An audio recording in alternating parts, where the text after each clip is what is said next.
नमस्कार विद्यार्थियों, मैं Mahendra fast and last study YouTube पर आपका हार्दिक स्वागत करता हूं।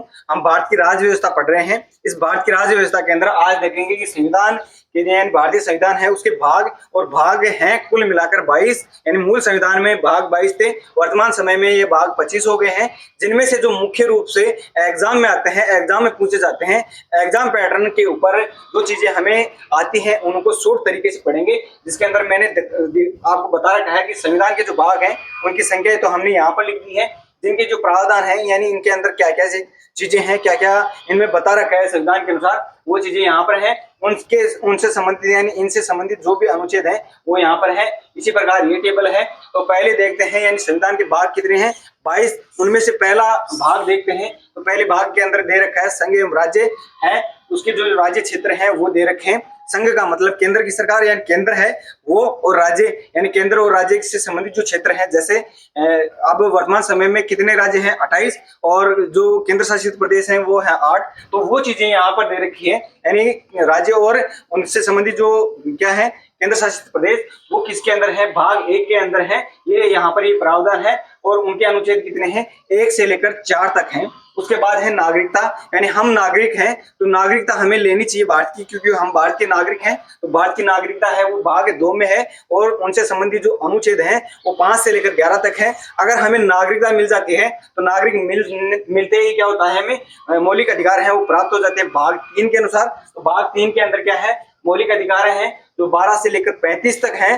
ठीक है, उसके बाद क्या हो जाता है, जब हमें मौलिक अधिकार प्राप्त हो जाते हैं तो राज्य की सरकार भी हमें नीति निर्देशक तत्व है वो भाग 4 के अंदर देती है, और उनके संबंधित अनुच्छेद हैं 36 से लेकर 51 तक। उसके बाद है हमें भी कुछ देना पड़ता है, तो उसके अंदर इसमें ऐड किया गया है 4A 4K। ठीक है, तो इसके अंदर है मूल कर्तव्य। तो मूल कर्तव्य किनके लिए है, नागरिकों के लिए है। तो नागरिकों के लिए मूल कर्तव्य है जो मूल संविधान के अंदर तो जोड़े नहीं गए थे नहीं, यानी 0 थे उस समय। तो उसके बाद इसके अंदर संशोधन हुआ, यानी जहां भी आपको क दिख जाए या ए दिख जाए अंग्रेजी के अंदर, तो वहां कोई ना कोई संशोधन है, उससे क्या है उस चीज को जोड़ा गया है। तो 42वां संविधान संशोधन 1976 में जब पहली बार इसके अंदर क्या हुआ था, संशोधन हुआ था, तो उसके अंदर 10 मूल कर्तव्य है वो जोड़े गए थे। उसके बाद एक और संशोधन इसके अंदर हुआ, जो हुआ था 86वां संविधान संशोधन 2002 के अंदर, यानी एक और इसके अंदर मूल कर्तव्य जोड़ा गया 11वां, जो था शिक्षा। था क्या, शिक्षा, यानी शिक्षा से संबंधित ये प्रावधान था जो 6 से लेकर 14 वर्ष के आयु तक के जो बच्चे थे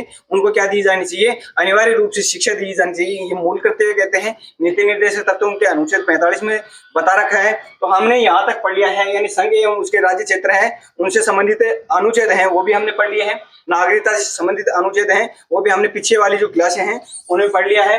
मौलिक अधिकार है उनसे संबंधित जो हमने अनुच्छेद पढ़े हैं वो भी हमने पढ़ लिया है। उसके बाद नीति निर्देशक तत्व है ये भी पढ़ लिए हैं, मूल कर्तव्य है ये भी पढ़ लिए हैं, यानी यहाँ तक हमने पढ़ लिया है। उसके बाद अगला जो भाग आता है 5, जिसके अंदर है संघ। संघ का मतलब केंद्र की सरकार, जिसके अंदर हम न्यायपालिका पढ़ेंगे, कार्यपालिका पढ़ेंगे, और राष्ट्रपति से संबंधित जो विधायी कार्यपालिका होती है, तो जो राष्ट्रपति हुआ, प्रधानमंत्री हुआ, उपराष्ट्रपति हुआ, तो उनसे संबंधित जो भी हम चीजें पढ़ेंगे वो इसके अंदर पढ़ेंगे, यानी भाग 5 के अंदर पढ़ेंगे। संघ से संबंधित जो चीजें जुड़ी हुई है केंद्र की तो वो पढ़ेंगे, और इसके अंदर कुल मिलाकर 100 अनुच्छेद हैं। यानी 100 अनुच्छेद 52 से लेकर 151 तक है। हम इसके अंदर अगली जो क्लास होगी उससे स्टार्ट कर देंगे, और वो चीजें ट्रिक से पढ़ेंगे, यानी शॉर्ट तरीके से पढ़ेंगे जो आपको याद हो जाए। ये भी याद हुई होंगी आपको। उसके बाद देखते हैं अगला भाग 6। इस 6 के अंदर क्या है, राज्य, यानी जैसे ही संघ से संबंधित क्षेत्र हैं, संघ से संबंधित जैसे कार्यपालिका थी जिसमें प्रधानमंत्री था,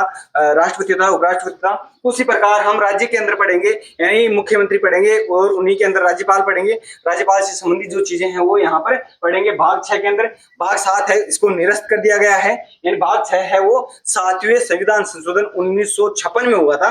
इसके तहत इससे ये भाग था इसको हटा दिया गया है। जो क्या था इसके अंदर, यानी 238 अनुच्छेद था जो पहली अनुसूची है उसके भाग खंड ख के अंदर ये प्रावधान था, तो ये हटा दिया गया है। तो भाग 7 है वो वर्तमान समय में क्या है, निरस्त है, इसको यूज में नहीं लिया जा रहा है, इसको हटा दिया गया है। उसके बाद है 8, इसके अंदर है संघ एवं राज्य क्षेत्र। संघ एवं राज्य क्षेत्र का मतलब जो संघ की जो संघ और राज्य क्षेत्र है उनके जो क्षेत्र है बटे हुए हैं कि यहाँ तक इसका हिस्सा है। जैसे दिल्ली क्या है, केंद्र शासित प्रदेश है, तो दिल्ली का जो हिस्सा है वो है यहाँ पर, यानी इतनी दूर के अंदर, यानी जो क्षेत्र है वो क्षेत्र यहाँ पर है। जबकि नाम कहाँ पर थे, संघ एवं राज्य क्षेत्र पर थे। और जो भाग 22 आएगा अंतिम रूप से, उनके अंदर इनका संक्षिप्त रूप है, संक्षिप्त नाम है। तो ये 3 क्या है, जो भाग है 3, वो किससे संबंधित है, राज्य और जो केंद्र शासित प्रदेश है उनसे संबंधित है। उसके बाद देखते हैं मोटे मोटे रूप से अगला भाग 9, ये बार बार पूछा जाता है, पंचायतें। तो पंचायतें हैं वो 243 के अंदर है।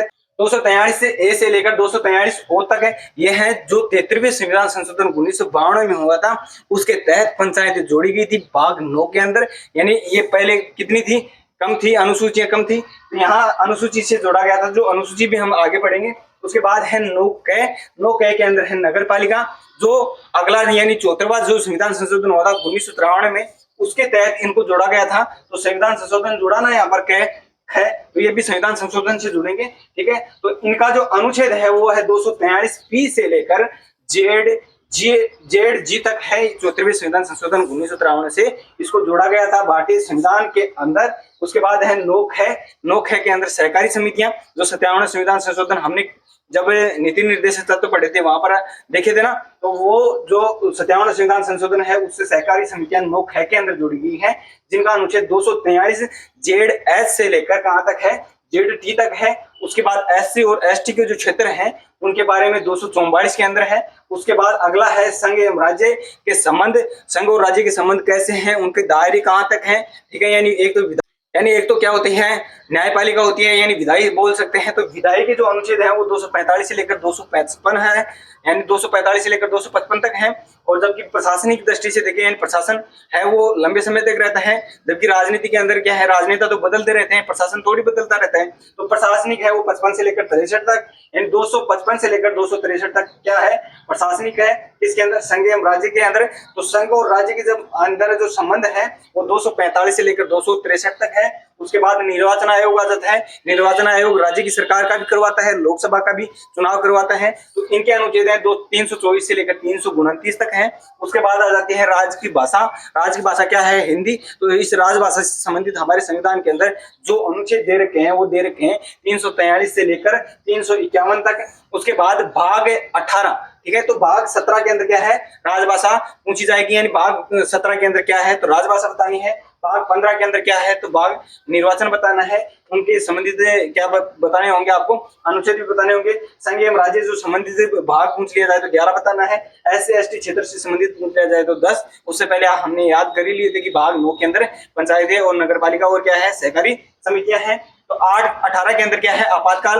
आपातकाल राष्ट्रपति द्वारा लगाया जाता है, राज्य के अंदर भी लगाया जाता है और केंद्र शासित प्रदेशों में भी लगाया जाता है। और यानी जो केंद्र है उसके अंदर भी आपातकाल अलग अलग तरीकों से अलग अलग भागों में लगाए जाते हैं, जिनके अनुच्छेद कितने हैं, 352 से लेकर 360, यानी 352, 356 और 360। ये अनुच्छेद कहां पर है, 18 भाग 18 के अंदर है और आपातकाल उपबंध है। उसके बाद अगला जो मोस्ट इंपोर्टेंट है, यानी अगला जो भाग है वो है 20, यानी 18 के बाद अगला जो भाग है वो कौन सा है, 20 है। तो 20 के अंदर संविधान संशोधन दे रखा है। संविधान संशोधन का अनुच्छेद 368 है। तो ये आपको याद हुए होंगे और ये आपको बार बार पूछे जाते हैं, बार बार देखने को मिलते हैं। बाकी जितने भी भाग हैं जो मैंने लिखे नहीं है तो वो आप देख तो सकते हैं, लेकिन वो ज्यादा क्वेश्चन नहीं आते उनसे। तो क्वेश्चन आने वाले हैं वही हमने लिखे हैं और फास्ट तरीके से हमने पढ़ा है। तो अगर आपको क्लासेस समझ में आती हैं तो क्लास को लाइक शेयर कमेंट जरूर करते रहिए। और अगर चैनल के ऊपर नए हैं तो चैनल को सब्सक्राइब कर लीजिए, क्योंकि इसी तरह से आपको क्या है वीडियो मिलते रहेंगे। जय हिंद, जय भारत, वंदे।